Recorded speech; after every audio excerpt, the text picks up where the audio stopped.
नमस्कार मंडळी, स्वागत आहे तुमचं आपल्या चॅनलमध्ये. तुम्ही पाहताय बाई तुझा आशीर्वाद या मालिकेचा 25 जूनचा रिव्ह्यू. आजच्या भागाची सुरुवात काही मागूनच केली आहे. यशा कामावर जाण्यासाठी निघत असतो. यशा अवनी आणि राजाला येतो म्हणून निघतो. अवनी त्याच्या मागे मागे जात असते. तिला काही प्रश्न पडलेला असतो तो तिला विचारायचा असतो. म्हणजे तिला यशा असा का कामावर जातो ते विचारायचं असतं. ती राजाला विचारत असते, यशोधन दादा. तेवढ्यात राजा चेंज करत असतो सब्जेक्ट. तो म्हणतो, मॅडम एकच मिनटं. तो पडदेशी तिच्यासाठी पुस्तकं घेऊन येतो. तो म्हणतो, हे का मॅडम, तुम्हाला वाचनाची आवड आहे ना, त्यामुळे मी तुमच्यासाठी काही पुस्तकं घेऊन आलो आहे. बघा तुम्हाला आवडतात का. तो अवनीला पुस्तक दाखवत असतो. हे बघा, हे भारी पुस्तक आहे, मृत्यूचं शिखर. सगळ्यात भारी पुस्तक मला कुठलं वाटलं माहिती आहे का, मर्डर ॲट 10. लय लय इंटरेस्टिंग वाटते बघा मला. एकदा वाचून बघा तुम्ही, आवडेल तुम्हाला बघा. अवनी हसायला लागते आणि म्हणते, ही कुठली पुस्तकं आहेत. अरे मी अशी पुस्तकं नाही वाचत.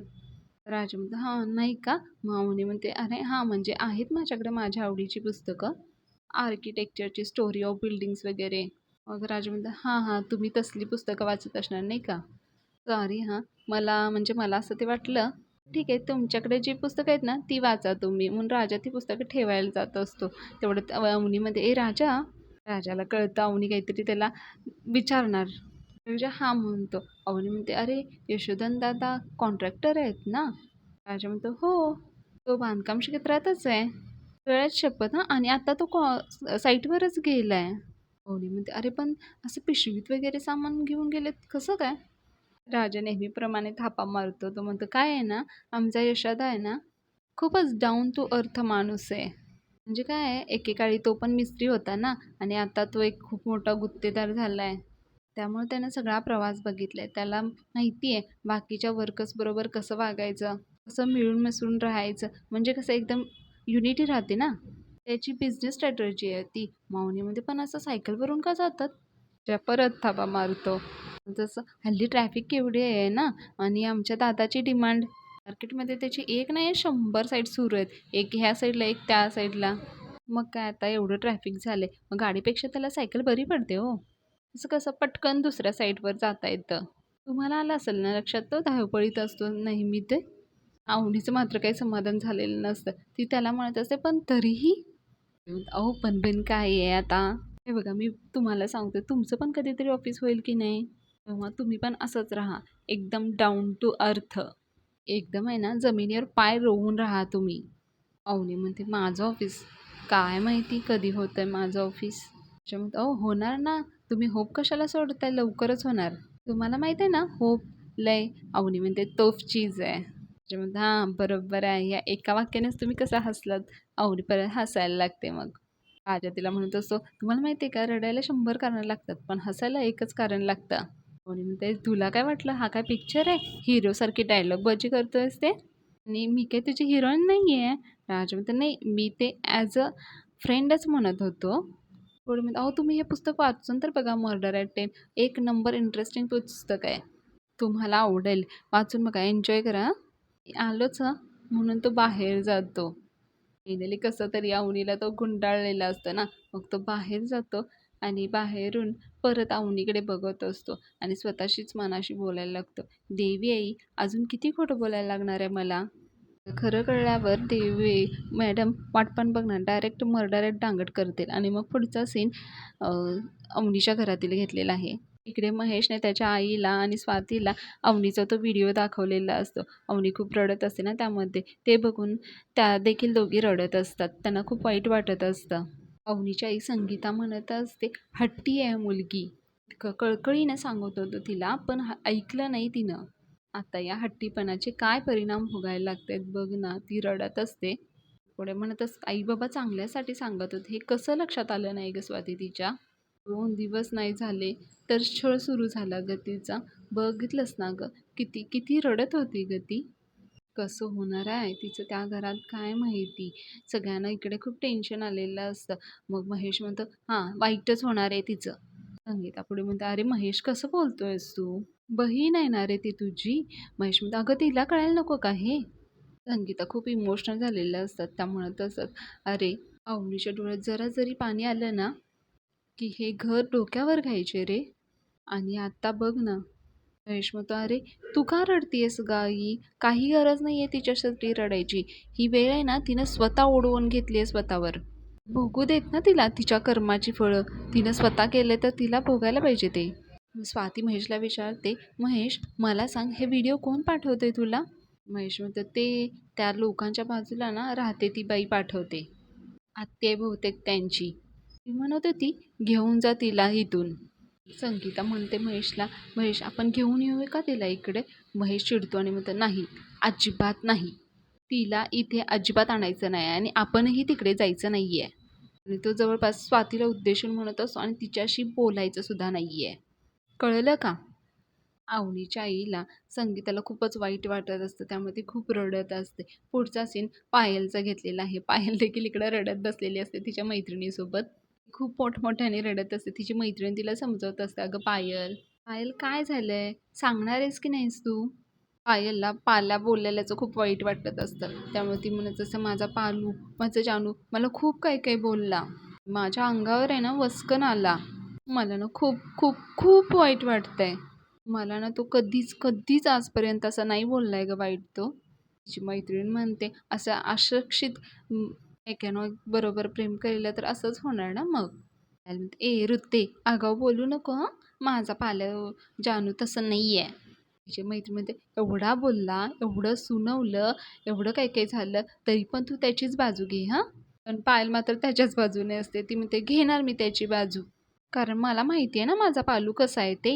तिची मैत्रीण मात्र डोक्याला हात लावते. मग पायल म्हणते, "माझंच चुकलं गं. मी उगीच गेले सकाळ सकाळी त्याला भेटायला. उगीच आहे ना मी बडबड करत बसले. माझ्या पालूला आहे ना कसलं तरी टेन्शन आलं असणार बघ." मग आहे ना आपल्या माणसालाच टेन्शन आलं ना की मग आपण आपल्या माणसावरच टेन्शन राग करतो ना. आणि म्हणून माझ्यावर चिडला असेल बघ तो. ते पानूला कसलं टेन्शन आलंय ना ते कळलं पाहिजे बघ मला. एक काम करू का, डायरेक्ट जाऊबाईंच्याकडे जाते आणि त्यांनाच विचारून येते. असं म्हणून ती जायला निघते, पण परत थांबते आणि मग तिच्या मैत्रिणीचा हात हातात घेऊन म्हणते, "ऋते." पानूला भेटते आणि त्याला सॉरी म्हणते. तिची मैत्रीण म्हणते, "सॉरी?" ती सजेस्ट करते, "अगं तू सॉरी नको बोलू त्याला, गिफ्ट दे." आणि म्हणते, "अगं ऋते, अगं माझी बाय." ती खुश होते तिच्या मैत्रिणीवर. म्हणते, "अगं जन्मल्यापासून आजच्या तारखेपर्यंत तू एकच गोष्ट चांगली केलीस हं. मस्त हां. आणि आत्ता आहे ना मी पांडूला एक मस्तपैकी गिफ्ट घेते." तिची मैत्रीण परत डोक्याला हात लावते. म्हणते, "काय बाई." काय म्हणते, "चल चल तू माझ्यासोबत चल आपण गिफ्ट घेऊया." तिची मैत्रीण म्हणते, "ये बाई ये, माझं कॉलेज आहे, मी काही येणार नाही हां." याला परत रडत म्हणते, "ऋते इथं माझं जीवन मरणाचा प्रश्न आहे आणि तुला कॉलेजचं पडलंय." तिची मैत्रीण म्हणते, "अगं कशी आहेस गं तू?" पायल म्हणते, "मी कशी पण आहे, पण मी माझ्या पाण्याचीच आहे." मग ती तिला गिफ्ट आणण्यासाठी घेऊन जाते. इकडे अण्णा बाहेर उन्हात बसलेले असतात ना. धन्याला मोठ्या मोठ्याने हाक मारत असतात, "अरे धन्या, धन्या." मग तेवढ्यात अवनी बाहेर येते. अवनी अण्णांच्या समोर येते आणि म्हणते, "अण्णा एक विचारू का?" अण्णा म्हणतात, "एक काय 10 विचार की." अवनी म्हणते, "पोलीस स्टेशनमध्ये फार त्रास झाला का तुम्हाला?" अण्णा थोडे इमोशनल होतात. कोणाला तरी त्यांची काळजी आहे असं त्यांना वाटायला लागतं आणि ते थोडेसे रडायला लागतात. "लक्ष्मी काय हे?" मी थोडी पॅनिक होऊन म्हणते, "अण्णा काय झालं? काय तुम्ही ठीक आहेत ना?" धन्या तिकडे 5 हातात 5 बॉब्या घेऊन खात येत असतो आणि तो म्हणतो, "काय हो अण्णा काय झालं?" अण्णा पुढे म्हणतात, "काय नाही रे, जरा डोळ्यात पाणी आलं." म्हणतं, "का बरं? का उगीच?" अण्णा म्हणतात, "अरे माझी सूनबाई चौकशी करून राहिली. तू पोरगा असून बॉब्या खातो पोटात घालून." आणि आपल्या बॉब्या खातच असतो. तो म्हणतो, "ओ अण्णा, माझ्या बॉब्यांवर यायचं काही काम नाही हां. आतमध्ये त्याने सगळा स्वयंपाक करून ठेवलाय. भूक लागली असेल ना तर ते खा. मी बॉब्या खाईन नाही तर काही तर खाईन बघा." अण्णा उठतात तडीतापडेनं आणि आतमध्ये जेवण घेण्यासाठी जात असतात. मग धन्या म्हणतो, "खा जा बघा." म्हणून त्यांच्या मागे जात असते, पण अण्णा आतमध्ये जातात आणि मग काहीतरी पडतं. मग अवनी बाहेरूनच आवाज येत असते, "अण्णा, अण्णा काय झालंय?" धन्या म्हणतो, "अहो वहिनी काय नाही झालं, टेन्शन नका घेऊ तुम्ही. येतील ते आल्यावर कळेल आपल्याला. हे बघा आले." तेवढ्यात अण्णा येतात बाहेर येतात. "अरे शी, तुम्हाला कंटाळा येत नाही का रे? सारखं तेच तेच खाऊन? त्यापेक्षा आहे ना पोलीस स्टेशनमध्ये चांगलं मिळतं." त्या दिवशी आहे ना आजगावकर साहेबांनी माझ्यासाठी आहे ना चिकन बिर्याणी मागवलीच होती. फार टेस्टी होती. म्हणता, "बरं असं आहे का? बरं एक काम करा की अण्णा, मग तिकडे जाऊन राहता का? रोज रात्री खा चिकन बिर्याणी हां." म्हणतात, "हां?" मग धन्या म्हणतो, "हां जाता काय?" अण्णा म्हणतात, "नाही नाही नाही मी जातो. तो आणि वडापावच खातो." म्हणते, "अण्णा, मी एक काम होतं, तुम्ही ते नका खाऊ ना, ते खूप तेलकट असतं, चांगलं नसतं ते. मी तुम्हाला काही बनवून देऊ का?" म्हणते सुनबाई, "तुम्ही कशाला बनवता? मी आहे की, मी बनवतो." आतमध्ये जातच असतात. तेवढ्यात धन्या त्याला थांबवतो आणि म्हणतो, "ओ अण्णा, अहो स्वयंपाक, ट्रक चालवणं या 2 वेगवेगळ्या गोष्टी आहेत. हे कळतंय ना तुम्हाला?" अण्णा त्याला म्हणतात, "अरे कुरमुर आहेस तू कुरमुरा आणि बोलतो केवढा रे तू?" अण्णा म्हणतात, अरे धन्या म्हणतो, "अण्णा तुम्हाला खरंच काही बनवता येतं ना? का तुम्ही आम्हाला बनवून राहिलात?" तर हसत असतो. अण्णा पुढे म्हणतात, "अरे पुरणपोळी, कटाची आमटी आणि अळूवडी हे पदार्थ आहेत ना, मी कधी बनवलेले नाही आहेत. हां, पण थर्ड गिअर अंडा भुर्जी, टापोटा बोंबील आणि neutral biryani, top gear omelette." Avani म्हणते, "ही पदार्थांची नावं आहेत?" अण्णा हसतात आणि म्हणतात, "नाही, नाही सुनबाई, ते काय झालं, मी ट्रक चालवायचं ना, तेव्हा धाब्यावर जेवायचं होतं. सारखं सारखं धाब्यावर जेवून लई कंटाळा आला. मग मी ठरवलं स्वतःच्या हाताने बनवायचं आणि स्वतः खायचं. पण माझ्या हाताला काय चव, टेस्ट होती, काय गुण होता. बाकीचे ट्रकवाले थांबायचे माझ्या हातचं खाण्यासाठी." म्हणतो, "खरं?" अण्णा म्हणतो, "अरे मग काय, खोटं थोडीच बोलते मी. खोटं बोलायची सवय नाही मला. थांबा इथं, मी आलोच पटदिशी." आणि अण्णा किचनमध्ये जातात. धन्या आणि अवनीला मात्र आश्चर्यच वाटायला लागतं. अण्णा म्हणतात, "अण्णा काय हे? खरंच काय काय?" म्हणतात, "अरे वा वा वा, आपल्या दांगटांच्या परिवारातलं हे सुवर्ण क्षण आहे तसं म्हणायला काय हरकत नाही हां." हुंडी अण्णा स्वतःच्या हाताने जेवण बनवून राहिले हां. अण्णा मग किचनमधून बाहेर येतात. अण्णाने 2 ताटामध्ये साहित्य आणलेलं असतं अंडा भुर्जीचं. कांदा, टोमॅटो, अंडी, कोथिंबीर. त्यांच्या मागे मागे येते आणि म्हणते, "अहो अण्णा, हे काय करताय? इकडे कुठे बनवताय?" नंतर कळेल, चुलीवरचं जेवण ट्रेंड आहे तो. चुलीवरचा चहा, चुलीवरची भाकरी, चुलीवरचं मटण, चुलीवरचं आईस्क्रीम. धन्या म्हणतो, "आईस्क्रीम? चुलीवरचं?" अण्णा म्हणतात, "अरे चुलीवरचं आईस्क्रीम म्हणजे आपण नाही का दूध गरम करत." अवनी आणि धन्या मात्र हसत हसतात अण्णांना. अण्णा म्हणतात, काहीतरी प्रश्न विचारून माझ्या टायमात खोटी करू नकोस हं." ना फुल स्पीडने अंडा भुर्जी करायची तयारी करत असत. पहिला चूल मांडून घेतात ते 3 दगड घेऊन तिथले. अवनी आणि धन्या देखील अण्णांना मदत करत असत साहित्य आणायला. अवनी किचन मसाल्याचा डबा वगैरे आणून देते. सगळं सेट झाल्यावर अण्णा कांदा चिरायला बसलेले असतात. तेवढ्यात अवनी म्हणते, "अण्णा मी चिरू का?" अण्णा म्हणतात, "तुला कोण नाही म्हणणार, घे चिर." अवनी घेते आणि ताटामध्ये सुरीने कांदा चिरत असते. तिला सवयच नसते ना, त्यामुळे ती हळूहळू चिरत असते. तिला काही ते नीट चिरता येत नसतं आणि कांदा चिरताना तिच्या डोळ्यातून खूप पाणी येत असतं. अवनी कांदा चिरतच असते. मग अण्णा फक्त तिच्याकडे बघत असतात सुरुवातीला. तिच्या डोळ्यातून पाणी वगैरे येते ते. मग अण्णा म्हणतात, "अगं हे आहे ना टरफल कांद्याचं, ते असं आहे ना डोक्यावर ठेवायचं. म्हणजे आहे ना कांदा रडवत नाही माणसाला." त्यानं सगळं बघत असतं. त्याला भारी वाटत असतं. तो हसतही असतो अवनीकडे बघून. अवनी तसंच टरफल डोक्यावर ठेवून कांदा चिरायचा प्रयत्न करत असते. धन्या हसत असल्यावर अण्णा म्हणतात, चापटाळीन बघ तुला. हसतो काय तू माझ्या सुनेला? कर, कर तू हे तू कर." मग धन्या म्हणतो, "करतो की एवढं काय?" अवनी म्हणते, "नाही मी चिरतो." अण्णा म्हणतात, "अगं तू चिरशील, तू सगळं करू शकशील. पण यापूर्वी तू कधी केलं नाहीये ना. येईल तुला, जमेल हळू." अण्णा तिच्याकडची ते ताट आणि कांदा घेतात आणि म्हणतात, "थांब आणि इकडे मीच चिरतो." आणि मग ते स्वतः चिरायला लागतात. कांदा चिरता चिरता कांदा अण्णा स्टोरी सांगायला लागतात त्यांची. "अगं सुनबाई, आम्ही ट्रक रस्त्यात शेताच्या कडेला उभा करायचो आणि मग शेतात शिरून असे टोमॅटो घ्यायचे आणि मग शेतकरी आमच्या मागं लागायचं की आणि मग आम्ही तिकडनं कल्टी." अवनी म्हणते, "म्हणजे तुम्ही चोरी करायचा?" अण्णा म्हणतात, "अगं चोरी नाही गं, ते असं उधारीचं देणं घेणं असतं ना. कसं आम्ही ट्रकमधनं जाताना उसाची कांडी खेचून घेतात ना माणसं, आम्ही काय बोलतो का? तसंच आहे ते." ही एक महत्त्वाची गोष्ट राहिली. कढीपत्ता. कढीपत्ता घेऊन ये ते धन्याला म्हणतात. धन्या म्हणतो, "अहो अण्णा कढीपत्ता संपलाय. आपल्याकडे आज कढीपत्ता नाही आहे. विदाऊट कढीपत्ता यू डू." अण्णा म्हणतात, "कढीपत्ता पाहिजे म्हणजे पाहिजे. नो कॉम्प्रोमाइज इन कढीपत्ता." अण्णा म्हणतात, "कढीपत्ता म्हणजे कसं शरीराला पोषक असतो." "मी जातो, मी घेऊन येतो." धन्या म्हणतो, "अरे कुठून आणताय हो?" तर "आलो, आलो थांब चुलीच्या इथनं घेऊन येतो थांब." उठतात आणि घ्यायला पण जातात. इकडे अवनी आणि धन्या म्हणतात, "अहो अण्णा नको थांबा, थांबा अहो नको." अवनी म्हणतात, "अरे थांबव की त्यांना." इकडे मग नानांचं सीन घेतलेलं आहे. नाना म्हणजे राजा ज्यांच्याकडे काम करतो ना ते. ते गाणी म्हणत असतात आणि झाडांना पाणी घालत असतात. आणि अचानक पाईपमधून पाणी यायचं बंद होतं. ते बघतात तर पाईपवर कोणाचा तरी पाय असतो. ते एकदम ओरडून म्हणतं, "नीचा पाय काढ." आणि एकदम परत तो मागे वळून बघतो तर तो महेश असतो. महेश खूप रागाने त्याच्याकडे बघत असतो. तो म्हणतो, त्याचे दात केस बसले जवळपास महेशला बघून. "हो देशमाने साहेब, महेश साहेब तुम्ही? त्याला काही सुचत नसतं. त्याला महेशला बघून खूपच टेन्शन येतं. मग तो म्हणतो, "काय नाही अहो साहेब, ते पाऊस नाही आहे ना, त्यामुळे ते आपलं इथं मी झाडांना पाणी देत होतो. बरं ते नाही, तुम्ही काय घेणार? पाणी ते तुम्ही आत चला." असं तो म्हणत असतो. महेश म्हणतो, "श्श." नाना म्हणतात, "नाही, काही नको आहे का तुम्हाला? बरं काही हरकत नाही.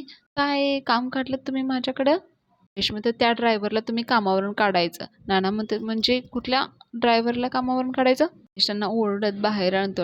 मग ओढत मग ते नाना म्हणतात, "अहो म्हणजे माझ्याकडे 4-5 ड्रायव्हर आहेत हो कामावर." महेश म्हणतो, ही ओव्हर ॲक्टिंग आहे ना माझ्यासमोर करायची नाही.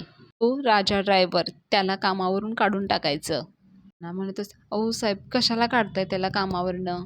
खरंच सांगतो, खरंच शपथ घेऊन सांगतो. अहो चांगला पोरगा आहे हो त्याला जर कामावरनं काढून टाकलं ना तर तो रस्त्यावर येईल आणि परिणामी तुझी बहीण देखील रस्त्यावर येईल.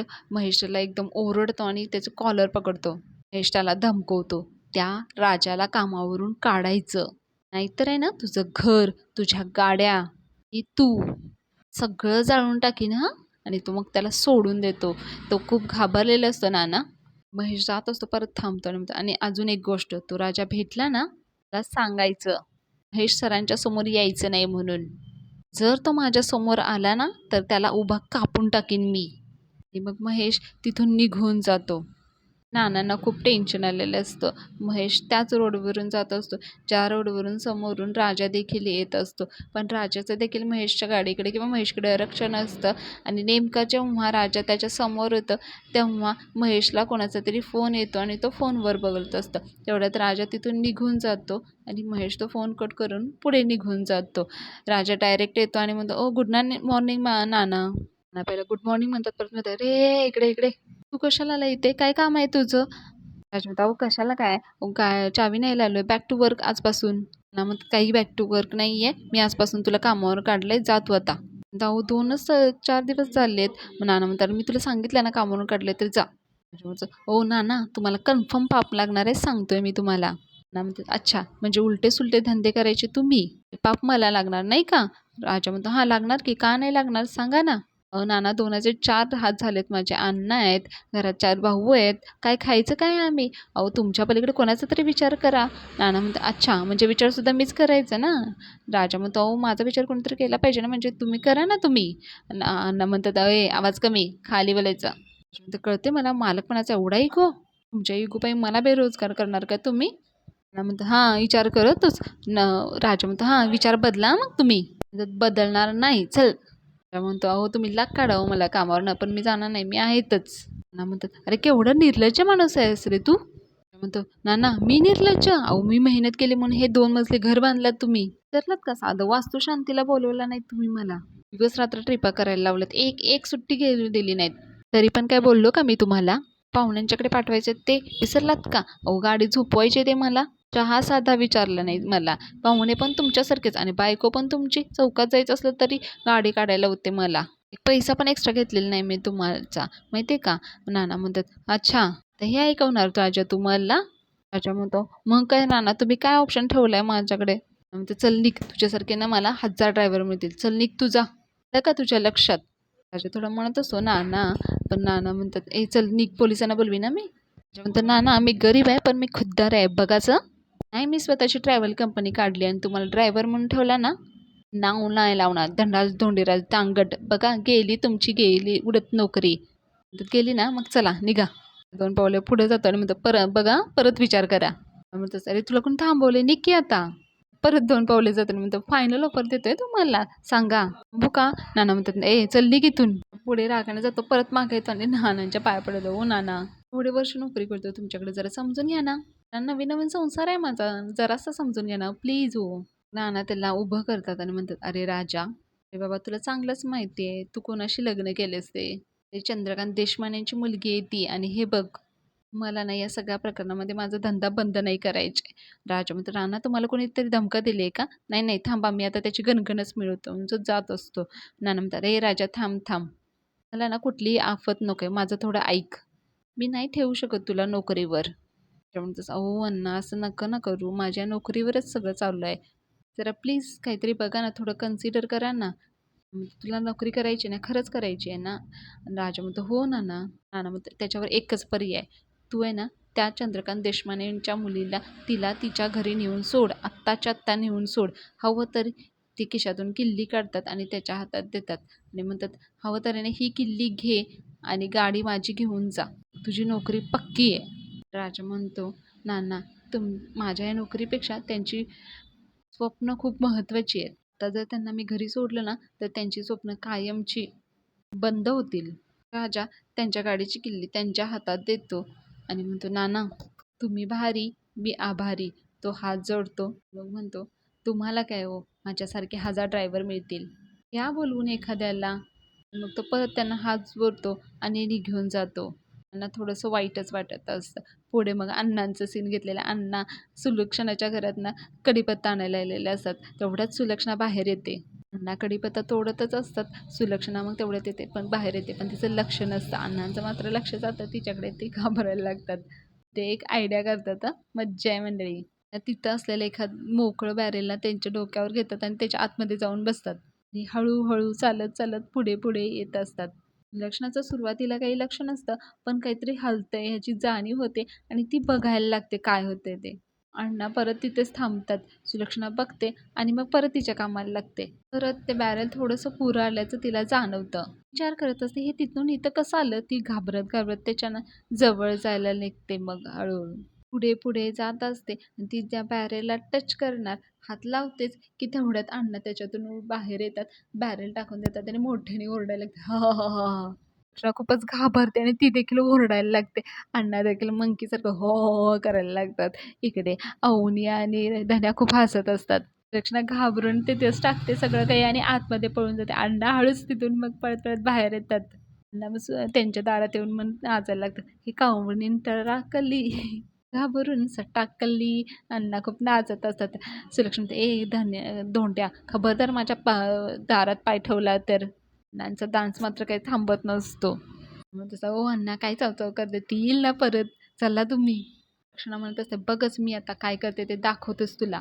परत सुलक्षणाला चिडवत, ए चाव ए चाव असं म्हणून त्या परत पळत निघून जातात. अवनी आणि धन्या खूप हसत असतात. पुढे मग चंद्रकांतचं सीन घेतलेलं आहे. अवनीची आई रडत असतेच. तिकडून चंद्रकांत वरून खाली येतात. ते बघतात की ते रडते म्हणून. मग तिच्याजवळ जाऊन तिला म्हणतात, काय झालं, रडू नका. मग संगीता डोळे पुसते आणि त्यांच्याजवळ जाते आणि म्हणते, अहो आपल्या अवनीची अवस्था बघवत नाहीये, पाया पडते तुमच्या, तिला प्लीज घरी घेऊन या. चंद्रकांत म्हणतात, हे बघ संगीता, तू पाया पड नाहीतर काहीही कर, अवनी या घरात परत येणार नाहीये म्हणजे नाहीये. चंद्रकांतचा अजून काही संताप उतरलेला नसतो. त्यांचा अवनीवर खूप राग असतो. पण ह्यांचं बोलणं चालू असतं, इतक्यातच विवान तिथं येतो. सगळ्यांना खूप आश्चर्य वाटायला लागतं. तो म्हणतो, मी आहे कमी अंकल. म्हणतात, अरे विवान ये. विवान परत काहीतरी इकडे ट्विस्ट करणार असणारच आहे. तर पण इथेच सीन थांबवलेला आहे. पुढे मग अण्णांचं उंडाबुर्जीचं सीन घेतलेलं आहे. मग तुझा अण्णा राडा नाही तर काय बघवतच नाही ना तुम्हाला. अण्णा म्हणतो, ए शटाप, काय करू दे मला चुलीवरची अंडा भुर्जी. अण्णा फुल मूडमध्ये असतात. मग धन्या म्हणतो, करा तर करा अंडा भुर्जी. मग अवनी आणि धन्या तिथे बसतात. अण्णांचं जेवण करायचं सुरू होतं. अण्णाने थोडं साहित्य तेलात टाकल्यानंतर अवनीला थोडासा ठसकायला लागतो. ती खोकायला लागते. धन्या मग म्हणतो, वहिनी वर बघा वर. मग अण्णा देखील म्हणतो, अगं वर बघ वर, वरलक्ष्मी आहे तुझी सासू, कांदे खाते. परत ते जेवण करायला लागतात. अवनी पण इकडे शांत होते. ती बघत असते ते कसं कसं करतात. मग झाल्यानंतर आहे ना ते ताटात एका काढतात.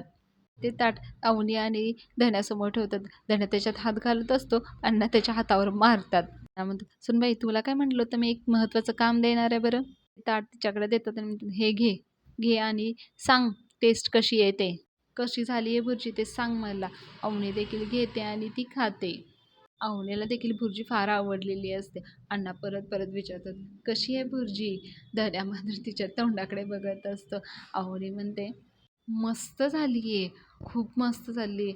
अण्णा म्हणतात, नुसती मस्त, 1000 वर्षात अशी भुर्जी झाली नाही असं म्हणायचं. आणि म्हणते, गेल्या 10,000 वर्षात अशी भुर्जी खाल्ली नाही असं म्हणायचं. अण्णा मग हसायला लागतात. अण्णा म्हणतात, तुम्ही काय म्हणायचं ते म्हणा, आम्ही चांगली भुर्जी बनवतच राहणार. मुनी म्हणते, अण्णा तुम्ही पण घ्या ना माझ्यासोबत. नाही काय बोलत नाहीत, पण धन्या म्हणतं, मी जेवतो पण ते नाही जेवणार. विचारते, का. मग धन्या म्हणतो, अहो त्याचं काय आहे, ते आहेत ना त्यांच्या स्पेशल फ्रेंडसोबत बसणार आहेत. कोणी समजून जाते. मांडणं म्हणतात, "नाही तुम्ही खा, खा. खा तुम्ही." पहिला मान आहे ना सुनबाईचा. स्वतःसाठी घेतात आणि म्हणतात, "खा, खा. मी येतो." आणि मग ते तिथून निघून जातात त्यांच्या फ्रेंड्ससोबत बसायला. अवनी थोडीशी इमोशनल झालेली असते. धन्या विचारतो, "काय झालं वहिनी?" अवनी म्हणते, "काय नाही. बाबांची आठवण आली. मला काही इच्छा झाली ना, तेही असंच सांगायचे आईला काहीतरी बनवायला." मग तेच आजचा एपिसोड संपवलेला आहे. पुढील भागात आपण पाहणार आहोत, की राजाने अवनीसाठी बांगड्या आणलेल्या असतात. ते पहिल्यांदा धन्याच्या हातात सापडतात. धन्या राजाला चिडवत असतो, "बांगड्या घेऊन आला तू वहिनींसाठी?" अवनी त्याच्या राजावर चिडते, "तुला काही मी खरी बायको वाटले का? तू बांगड्या घेऊन आल्यास?" मंडळी खूप छान सिरियल आहे आणि आजचा एपिसोड पण खूपच छान आहे. टीव्हीवर नक्की पहा आणि आपले रिव्ह्यू आवडत असतील तर प्लीज आपल्या चॅनलला लाईक करा, शेअर करा, सबस्क्राईब करा. चला तर मग उद्या भेटूया. बाय.